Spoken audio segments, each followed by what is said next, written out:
What is going on, finance family? Welcome back to another episode of Everything Finance, where we talk about everything money related, including the stock and cryptocurrency market, as well as just going over some basic money managing skills. So I'm back at you today with another video, and we are going to be talking about XRP once again. I made a video about XRP back in December that kind of just gave that fundamental analysis of XRP, what it is, the difference between XRP and Ripple, and we also went in depth into the lawsuit and how I felt that lawsuit was going to conclude. And what I wanted to do is actually take this opportunity to go ahead and update everyone on how Ripple has been doing in the meantime since we made that last video, as this is actually tied for my third largest holding in my crypto portfolio. It's actually tied right now with how much HBAR I own. I am also very bullish on XRP. I would like to actually get HBAR above XRP in terms of capital allocation, but I will also be adding to XRP on any dips because I'm still incredibly bullish on this coin over the long term. So the first thing I want to talk about before we get into this is just actually the total crypto market cap, okay? So we're actually seeing a nice pump today in the crypto market, up about 6.8%, and that is all based on this jobs claim that came in way above expectations despite Omicron, okay? And this is why everyone was feeling so bullish after this beat, as they were predicting 199,000 jobs added, and the U.S. added 510,000, so over double, 2.5 times the amount of jobs. And employment rose by 647,000 in November compared to the estimate of 249,000. So again, about a 2.5x surprise there, okay? So this is good. This is very good for the US. Like I'm happy to see that obviously people are getting back to work and stuff. But from an investment perspective, guys, I cannot lie. While this may appear to be short-term bullish, I do think that this could actually end up doing more harm than good to the market over the next year. Because again, this pump has a lot to do with the job numbers, and I do think it's a little bit irrational to just hop in and for bulls to start celebrating and buying everything because of these strong numbers. Because strong job numbers means the Fed will get more aggressive in rate hikes. If the Fed feels that the economy is returning to normal at a quicker pace, they are going to become more hawkish. And I predict they will be more aggressive in the rate hikes. So long term, like a bull, listen, I'm bullish either way, guys. Whatever happens, where we go up, down, sideways, 360, I don't care. I'm bullish all the time. But as a long-term bull, I see, like from a moral perspective, I don't want to say this, but it would have been better for the markets if we actually saw a weaker jobs claim, in my opinion, and felt that pain today. Because now that we had such a booming jobs report here, I actually think that the Fed will become much more hawkish in March, which means that all this euphoria based on job numbers could easily just be erased with that Fed meeting in March, right?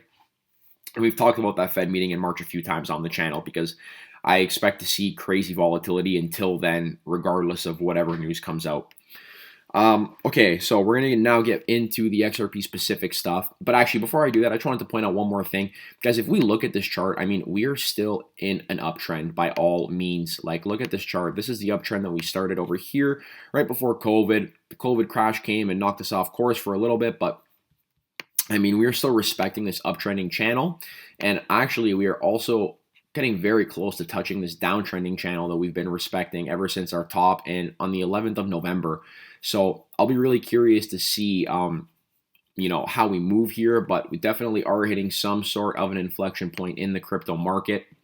We could even break this downtrend and move sideways. But yeah, I just wanted you guys to be wary in case any of you were kind of getting that feeling of FOMO or something, seeing the pump happen today. Do be aware that while it is a temporary pump over the next month or 2 months, even the next half a year, it could actually lead to a more hawkish Fed, which will not bode well for the markets.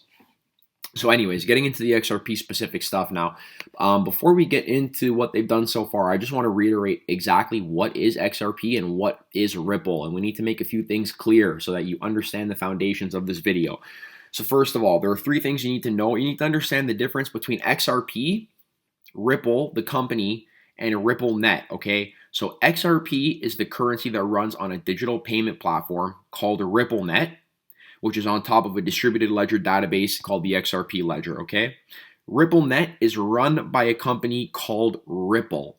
Okay, so Ripple owns RippleNet, and XRP is essentially the currency that runs on RippleNet. So to call XRP Ripple is so incorrect. I still hear it all the time, but we need to make that very clear. XRP is not Ripple. Ripple is a company. XRP is the coin that runs on their RippleNet. Okay, so XRP was created by Ripple to be a speedy, less costly, and more scalable alternative to both other digital assets and existing monetary payment platforms like SWIFT, which is the payment processor that banks use to actually do global transactions. RippleNet's ledger is maintained by the global XRP community, with Ripple, the company, as an active member. The XRP ledger processes transactions roughly every 3 to 5 seconds, or whenever independent validator nodes come to a consensus on both the order and validity of transactions, as opposed to proof of work mining like Bitcoin, which makes XRP much more efficient, okay? And anyone can be a Ripple validator, but majority of the list right now is made up of financial institutions and banks, okay? And notice how we did mention existing monetary payment platforms like SWIFT. The issue with SWIFT here is that if you don't know what SWIFT is, it's basically a global payment processor for banks to send money to and from globally. And SWIFT has egregious fees for currency exchange. It takes 3 to 5 days to actually get this global transaction through. XRP can do it in 3 to 5 seconds for a fraction of a cent, okay?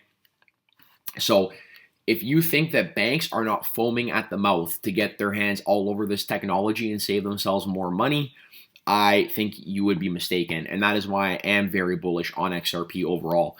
So the problem is, why have they been so suppressed over the past year? Well, I'm sure a lot of you know about the lawsuit, but I don't know if, I just kind of want to clarify what exactly this lawsuit is about, okay?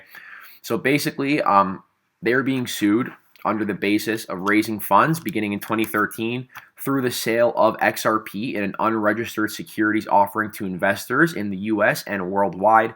Ripple also allegedly distributed billions of XRP in exchange for non-cash consideration such as labor and market-making services.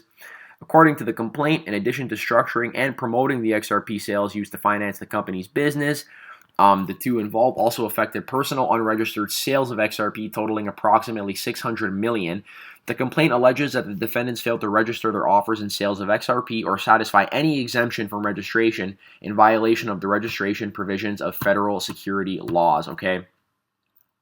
So basically listen, when you're a company and you're selling, and you're selling stock or you're selling a security to raise capital, it has to actually be registered as a security, okay? You cannot just go and start selling equity from your company and not have it registered, okay? And this is essentially like the whole reason they are getting sued. You can see right here, we allege that Ripple, Larson, and Garlinghouse failed to register their ongoing offer and sale of billions of XRP to retail investors, while deprived potential purchasers of adequate disclosures about XRP and Ripple's business and other important long-standing protections that are fundamental to our robust public market system. The registration requirements are designed to ensure that potential investors, including, importantly, retail investors, receive important information about an issuer's business operations and financial condition. And they are basically alleging that Ripple failed to satisfy these core investor protection provisions, okay? So to summarize this up, guys, Ripple raised money through selling their XRP, but they did not register it as a security. So that is the whole point of this court case is XRP a security? Is XRP not a security? And I will leave the link again to my first XRP video, but I do have a multitude of reasons to believe that it will not be deemed a security, because that will just open up a whole can of worms for the crypto space as a whole, which I don't think any of them want. So actually, despite the crazy headwinds with the SEC, we grew very quickly, says CEO Brad Garlinghouse. The company is buying back shares from investors who gave it $200 million in 2019. So regardless of all these SEC headwinds, the company is still growing at a crazy rate. People are still partnering with Ripple, XRP, left, right, and center to use their technology, to use their ledger database. And I mean, it just looks incredibly bullish for the company. And apparently, Ripple themselves are also very bullish on their own company, because as you can see Ripple has bought back shares it issued after securing $200 million in funding in 2019. An unusual move which CEO Brad Garlinghouse said underlined the crypto company's momentum despite its ongoing legal battle with the SEC, okay? So Ripple secured Series C funding led by Tetragon with investments from SBI Holdings and Route 66 Ventures at a $10 billion valuation in late 2019. Ripple is reacquiring the equity shares at a $15 billion valuation, which would suggest that these investors made a 50% profit in just over 2 years, okay? And share buybacks are uncommon but not unheard of among venture-backed companies. Typically, they are a very inefficient use of capital. So my whole thing is, listen, guys, Ripple would not be selling the Series C stock to people and then buying it back at a 50% premium if they did not believe that in the future they would get more back from this 15 bill, okay? So to me, that is incredibly bullish that Ripple is buying back their own shares. And again, here you can see that the CEO is just crazy bullish on the company despite the headwinds with the SEC. Ripple's business has materially grown. We have a strong balance sheet. Even after doing this repurchase, we have over $1 billion in cash. Ripple is sitting in $1 billion in cash, and they feel they're starting 2022 in a great position of strength, okay? So this buyback is incredibly bullish for Ripple as a company. But once again, this is why we need to distinguish between Ripple and XRP, okay? They are not buying back XRP. They are not shrinking the supply. They're simply just buying back their own Series C stock, okay? But that is still, it's still bullish for XRP, but not in the way people are thinking. It's not because they are buying XRP. It's because they are buying back their stock of Ripple, which does run XRP and the database, okay? So moving on. Ripple and Modular announced a new partnership to enable seamless payments into the UK and Europe. Modular is a leading payments platform, and Trust Payments, a global unified payments group, is the first customer to go live and benefit from this partnership. Together, the two leading fintechs will make it easier than ever for businesses like Trust Payments to run real-time payments internationally, powered by Ripple's financial technology, RippleNet. So now that we do have this understanding of the difference between Ripple, RippleNet, and XRP, I hope this does make a lot more sense as to how this technology is going to be used. And with Modular's technology, global businesses have an alternative to legacy correspondent banking and can now make payments into the UK and Europe faster, more reliable, and cost-effective, okay? And this is literally what we just talked about, that it is really just undeniable how much more efficient this technology is, okay? And the other thing that I think is really bullish is, you know, so often people kind of try to say that XRP is like the banker's crypto, and then they'll try to say stuff like XLM is more of like the peer-to-peer payment crypto. And don't get, I'm bullish on both. I own both, full disclosure. I own XRP and XLM. I tend to use XLM for like when I'm sending crypto to people, or if I'm receiving it, I prefer to receive it in XLM because of how quick and cheap it is. But I think that it's a little foolish to say that, you know, XRP is going to be the bank's crypto and XLM is going to be the peer-to-peer payment crypto. I think there is room for both of them in both of these categories. And XLM has also been making territory with banks. And now likewise, XRP and Ripple, the company behind XRP, they are making moves to get into this peer-to-peer payment system. So they are not only going after banks. And even if they were, that is the main, like, you want to go after the banks. That's where the big money is, right? But XRP is not just stopping at banks. They also want to go for the businesses and for the individuals, which is, again, very bullish and just sort of increases their total addressable market. So here's Modular's site, and yeah, they're kind of just like stating the same problems that we've stated with the current monetary system and why they are making this transition to partner with Ripple. And last but not least, the last piece of news that we're going to talk about is the new Ripple Liquidity Hub for the enterprise that is coming, okay? And this is coming out in 2022. So I'm going to give you guys a little bit of context on what the Ripple Liquidity Hub is. We're going to watch a brief 2-minute video, and then we are going to end this off with some technical analysis, okay?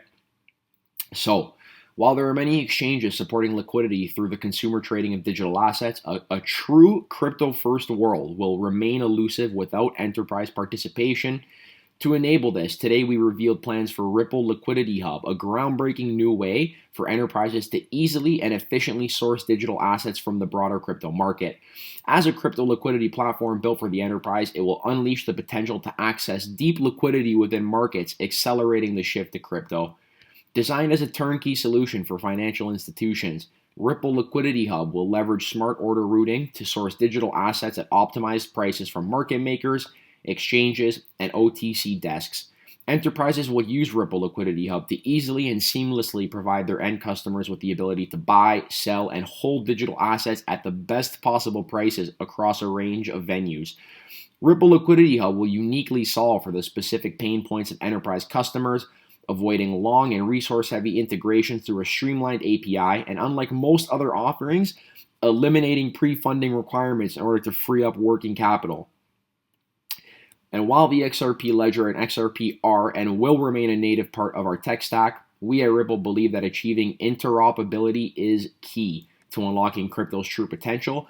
Absolutely, interoperability is key in this market. The ability to interoperate crypto across networks will break down barriers to entry and enable greater competition and inclusion. Because of this, Ripple Liquidity Hub will initially support Bitcoin, Ethereum, Litecoin, Ethereum Classic, Bitcoin Cash, and XRP. However, this availability will vary by geography, with plans to add additional digital assets over time. In the future, Ripple plans to add functionality such as staking and yield-generating functionalities. So I think it's interesting they didn't include XLM or HBAR in here, but decent starting lineup for the cryptos anyways, and I'm sure they're going to add many, many more over time. We know full well the need for easy and efficient liquidity management. Crypto and financial institutions are embedded in our DNA, so it makes perfect sense that as they prepare for a crypto-first world, our customers would want access to the same trusted one-stop shop for buying, selling, and holding crypto assets that has powered our own extensive work with financial institutions. Said a person working with Ripple or working at Ripple. And the first announced partner for the alpha version of this Ripple Liquidity Hub is CoinMe, the first licensed Bitcoin ATM company in the US with thousands of locations across the country. Initially, CoinMe is going to begin with utilizing the underlying technology platform of Liquidity Hub with plans to unlock additional functionality as it becomes available. Okay, and that was a lot of talking from that article, so I'm just going to play this video for you guys, and hopefully it gives you a better understanding of what's actually going on. It's no longer an idea or something on the horizon. It's here, a reality today. Crypto. And it's already a part of how businesses and people trade, move, and manage value. In 2021, established financial institutions such as PayPal, Square, Visa, and MasterCard built out crypto-based products and services. This type of institutional enthusiasm indicates that crypto is here to stay. Today, enterprises are looking to diversify asset holdings, to offer crypto trading services to end customers, to pay employees in crypto, and to accept crypto as a form of payment. To support these activities, institutions need access to crypto liquidity. Coming in 2022 and beyond, at Ripple, we're building Liquidity Hub. Once launched, Ripple's Liquidity Hub platform will enable companies to seamlessly access crypto from a variety of venues. The product will support a turnkey integration and allow companies to offer their end customers the ability to buy, sell, and hold crypto. Enterprises will be able to maintain separate accounts via Ripple's custody solution and monitor and analyze transactions through a comprehensive dashboard. But that will be just the beginning for Liquidity Hub. As a leading liquidity platform, it will enable many additional enterprise applications for crypto and serve as a cost-effective way to source a variety of new and cutting-edge crypto assets. Join us for this exciting journey as we explore new horizons and applications of crypto. Woo! Goosebumps. I like that trailer. Okay, so I hope that did give you guys a better understanding of what's to come with the Liquidity Hub. And last but not least, we are actually just going to go over the technicals, and I'm going to kind of let you know why I think Ripple may be setting up for a nice 40% rally in the short term, okay? So as you can see, this is our XRP chart here. I have not moved any of these lines in months. You guys can go check the previous XRP video we made. And yeah, this chart has basically remained the same, give or take any new supports or resistances that were validated. But these downtrending channels have been here for a long time, and they have been respected, as crypto does tend to play off technicals very well. Okay, so these are not just random lines all over a screen. They actually do have meaning with to the price point. And the first instance of this that you can see here is, listen, we peaked back here in about April, and then for about 4 months we trended downwards, and we just could not get above this downtrending channel. As soon as we did break this downtrending channel, we proceeded to rally 40% from about 96 cents all the way up to $1.35. So we saw a nice 40% rally after we finally broke out of this downtrending channel that was suppressing the price. Then following this nice little rally that happened pretty much over the course of a month, we proceeded to go down again, and we actually created a new downtrending channel, which once again we had been dancing on for give or take the past 4 months. Okay, so you can see here that sometimes we've broken above it, but then just gotten smacked right back below it. And right now XRP is consolidating at a key level of support at this 60-cent level. As you can see from that flash crash that we had back on December 5th of 2021, XRP got liquidated right down to this 60-cent level before snapping back. However, after this snapback, we did come back down to touch it. But what I'm liking about this here is that while we have wicked below it, we have not actually broken below or closed the candle below it yet. And now we are basically coming back to this inflection point where we are once again about to retest this downtrending channel.